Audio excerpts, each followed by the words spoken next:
Hi there, Chris from Idiomatic here. I'm going to show you today how Idiomatic's analysis can turn your NPS survey feedback actionable. Most of our clients are exporting their NPS surveys to a spreadsheet or some other text analytics tool, trying to dive deep into the comments to figure out what's driving their NPS scores. NPS score is often a very high level important company metric, but when trying to determine what's driving that score or how do you improve that score, we're often left with manually diving into the comments that come back with these surveys. Idiomatic does all of that work for you, so you can focus on taking the actions to improve the customer experience and ultimately your NPS scores. Let's take a look at an example data set in our sandbox, which is for a boutique hotel. You can see that the score is, of course, tracked over time, and we can choose any time window that we want, and we can see whether that score is changing. In this case, it's pretty consistently, different scores. Right now, it's negative 20. On average, it's negative 18. And we can also see what are the top categories that are driving that score. What are the differences in categories, right? From room design being a negative 18 to ambiance being a negative 9.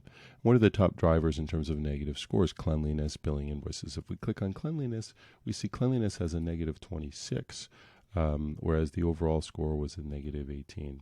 And within cleanliness, again, we have this really nice scatter plot here that will tell us which are the specific issues that are driving down that score with the most volume, right? In this case, dirty bugs.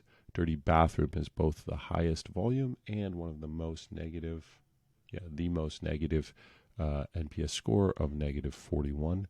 We can drill into dirty bathroom, and now we have a very, with a couple of clicks and just looking at a couple of charts, we see what is one of the top drivers in terms of volume and score of my negative NPS. So I need to work on this dirty bathroom issue. I can improve this customer experience, right? Better training of cleaners for the hotel or whatever the solution is to try to improve both the customer experience and the NPS score. So looking at the NPS score issue by issue or category by category really makes the NPS score much more actionable than just tracking an overall score. In Idiomatic, by the way, you can hit this granularity generator button. This will read the tickets using AI for you and will summarize some of the common sub-themes that are really driving within these tickets this really low NPS score.